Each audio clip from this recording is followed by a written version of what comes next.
Bonjour à vous, bien-aimés frères et sœurs en Christ, ainsi que vous autres chers amis, vous que nous avons le plaisir de retrouver sur le canal AD d'Okui Peniel. Nous allons aujourd'hui encore nous entretenir sur la parole de Dieu. Et je vous invite à prendre avec moi votre Bible. Dans l'Évangile selon Jean, nous allons lire quelques versets au chapitre 15. Nous commençons par le premier verset pour nous arrêter au 11e. Et je fais maintenant la lecture. Je suis le vrai cep, et mon Père est le vigneron. Tout sarment qui est en moi et qui ne porte pas de fruit, il le retranche, et tout sarment qui porte du fruit, il émonde afin qu'il porte encore plus de fruits. Déjà vous êtes purs à cause de la parole que je vous ai annoncée. Demeurez en moi et je demeurerai en vous. Comme le sarment ne peut de lui-même porter du fruit s'il ne demeure attaché au cep, ainsi vous ne le pouvez pas non plus si vous ne demeurez pas en moi. Je suis le cep, vous êtes les sarments. Celui qui demeure en moi et en qui je demeure porte beaucoup de fruits, car sans moi, vous ne pouvez rien faire. Si quelqu'un ne demeure pas en moi, il est jeté dehors comme le sarment et il sèche. Puis, on ramasse les sarments, on les jette au feu et ils brûlent. Si vous demeurez en moi et que mes paroles demeurent en vous, demandez ce que vous voudrez et cela vous sera accordé. Si vous portez beaucoup de fruits, c'est ainsi que mon Père sera glorifié et que vous serez mes disciples. Comme le Père m'a aimé, je vous ai aussi aimé. Demeurez dans mon amour. Si vous gardez mes commandements, vous demeurerez dans mon amour. De même que j'ai gardé les commandements de mon Père et que je demeure dans son amour. Je vous ai dit ces choses afin que ma joie soit en vous et que votre joie soit parfaite. Amen. Jésus dit, je suis le vrai cep. Et c'est là le thème de notre réflexion de ce jour. Je suis le vrai cep.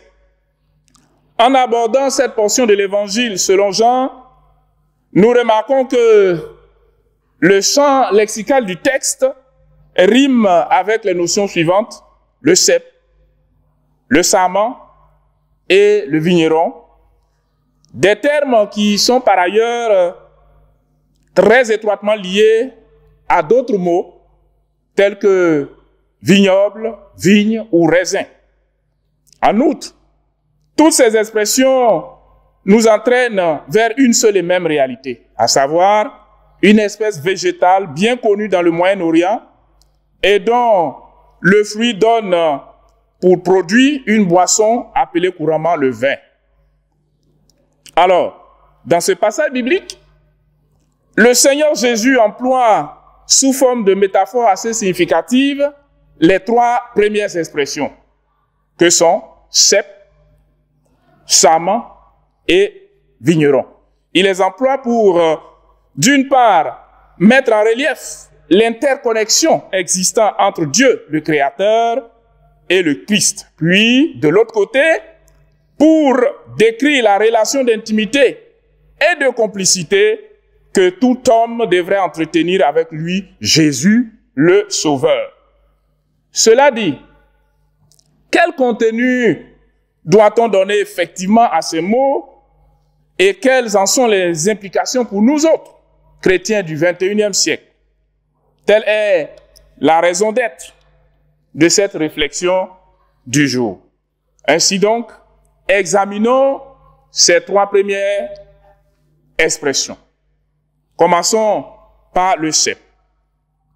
Il est vrai que le cep parle de la vigne, ce raisin bien rouge de qualité supérieure. Mais ici, eh bien, prenons le cep surtout comme étant l'arbuste ou le tronc principal de cette espèce végétale, c'est-à-dire la plante elle-même. Il faut par ailleurs noter qu'il y a bien entendu une grande différence, une très grande différence entre les plants de vigne excellents et ceux qui sont sauvages ou dégénérés. Nous en arrivons au sarment. Le mot sarment désigne aussi la vigne. Mais dans ce contexte-ci, voyons le sarment comme représentant pour le cep ce qu'est la branche pour un arbre. En effet, c'est le sarment qui porte les grappes de raisin. Troisièmement, le vigneron. Le vigneron, c'est tout simplement le propriétaire du vignoble, c'est-à-dire celui à qui appartient le champ de vigne. Alors, après avoir signifié brièvement ces quelques définitions, remarquons qu'en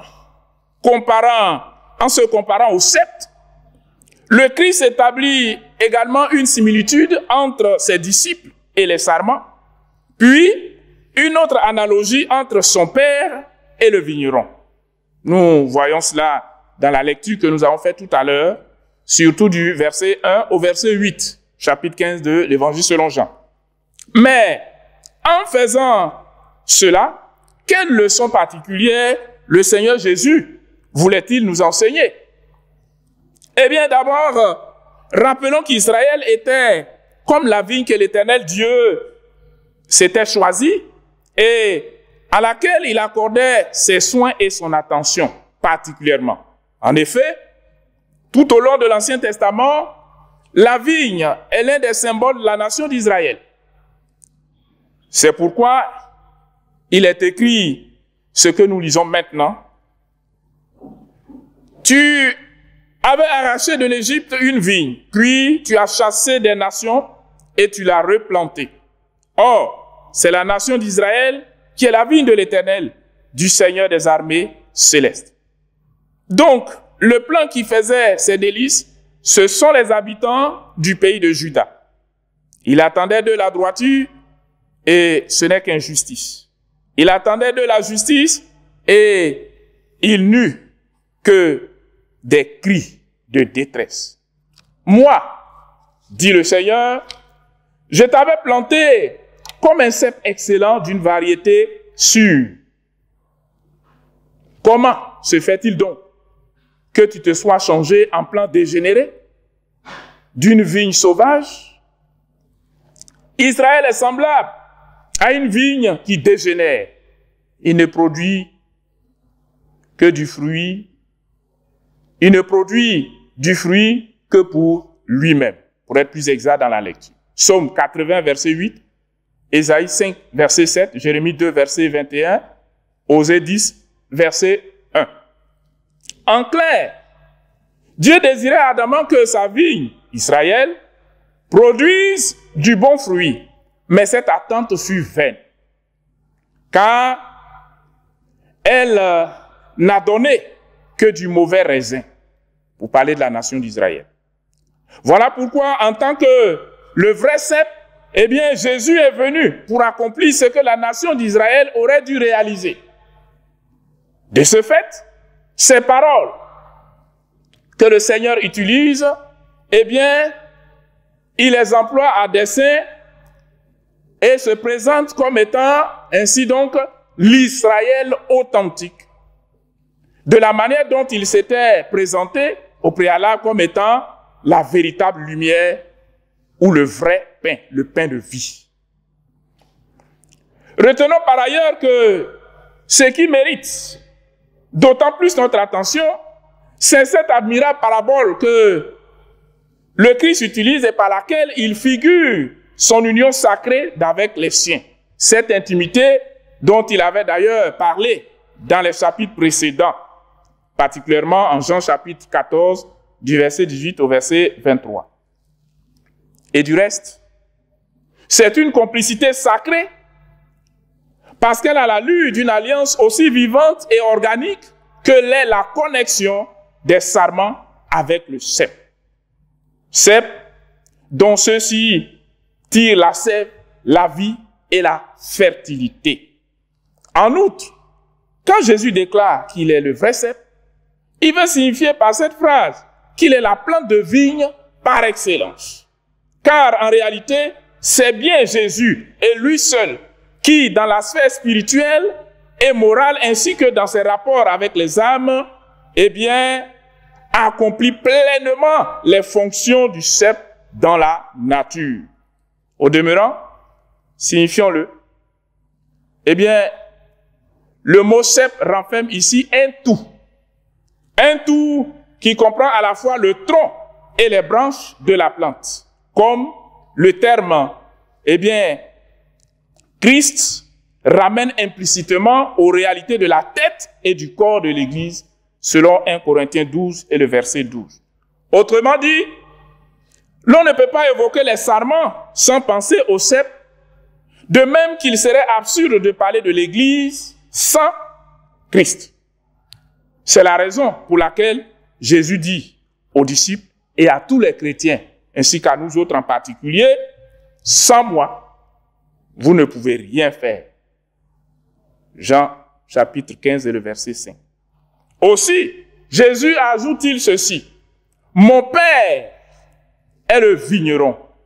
Verset 1 déjà de notre lecture. En le disant, eh bien, il emploie un terme grec qui signifie cultivateur. Cela veut dire que c'est Dieu, le Père, en effet, qui a planté ce vrai cep qu'est Jésus au sein de notre humanité, et cela en envoyant son Fils dans notre monde ici-bas. D'ailleurs, c'est encore lui, Dieu, qui, par l'action de l'Esprit, engage les âmes à la communion avec le Sauveur.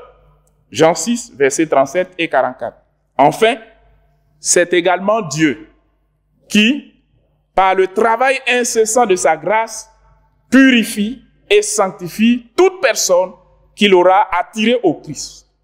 Alors, l'homme étant ainsi transformé dans son être intérieur, Dieu les monde afin qu'il porte encore plus de fruits. Jean chapitre 15 et le verset 2. Car c'est par l'abondance et surtout par la qualité des fruits de nos bonnes œuvres que le Père Céleste est glorifié. Et c'est aussi par ces fruits-là que nous autres, chrétiens du 21e siècle, nous pourrons effectivement démontrer notre identité de vrais disciples du Christ Jésus. En somme donc, Jésus-Christ est le vrai cep dont font partie seulement les sarments que Dieu le Père ne coupe pas, parce qu'ils portent du bon fruit. Autrement dit, l'Église est cette vigne spirituelle dont le Seigneur recherche des fruits aujourd'hui encore. Alors, bien-aimés, il ne faut pas occuper inutilement le terrain de Dieu. Oui, frères et sœurs, il ne faut pas avoir reçu toutes les grâces de Dieu en vain, car, ainsi qu'on le dit, et c'est biblique, nous sommes sauvés par le Christ pour servir l'Éternel Dieu, le Père. Éphésiens, chapitre 2, versets 8 et 9. Oui, Dieu attend que tu t'engages, frère. Dieu attend que tu t'engages personnellement, ma sœur, que tu t'engages dans son œuvre et que tu aies des traces indélébiles en termes de fruits, tout comme Paul l'a fait, au point qu'il a pu dire ceci aux bien-aimés de Corinthe, et je cite, « Si pour d'autres, je ne suis pas apôtre, je le suis au moins pour vous, car vous êtes le sceau de mon apostolat dans le Seigneur. » 1 Corinthiens 9 et le verset 2. Alors, que le Seigneur nous aide, en tant que croyants en Christ, à demeurer connectés par la vertu du Saint-Esprit au Père Céleste, au moyen du Seigneur Jésus lui-même. Et de telle sorte que, de par cette connexion, cette intimité que nous entretenions régulièrement, eh bien, nous puissions porter du fruit. Et des fruits aussi bien abondants que des fruits de qualité. Cela, le Seigneur l'attend de nous. Que Dieu nous aide à le faire au nom de Jésus. Je m'en vais maintenant prier pour chacun d'entre nous afin que cela puisse se faire par la vertu de l'Esprit de Dieu. Notre Père, notre Dieu, nous te bénissons. Toi qui, eh bien, nous as sauvés par le Christ Jésus et qui a fait de nous tes enfants bien-aimés, au même titre que Jésus-Christ est ton Fils bien-aimé, en qui tu as mis toute ton affection. Cela dit, tu attends de nous que nous demeurions connectés à toi par notre relation d'intimité avec le Christ, par la vertu du Saint-Esprit. Tu attends de nous que, eh bien, nous portions du fruit, beaucoup de fruits et des fruits de qualité. C'est pourquoi, Seigneur, ce jour, je crie à toi pour moi-même. Je crie à toi pour mon frère. Je crie à toi pour ma sœur. Je crie à toi pour le corps de Christ dans son ensemble, afin que nous en prenions conscience, que nous nous mettions à la tâche et que, pour ainsi dire, nous puissions produire des fruits de telle sorte que cela te glorifie au nom de Jésus. Sois béni de ce que tu le fais. Amen.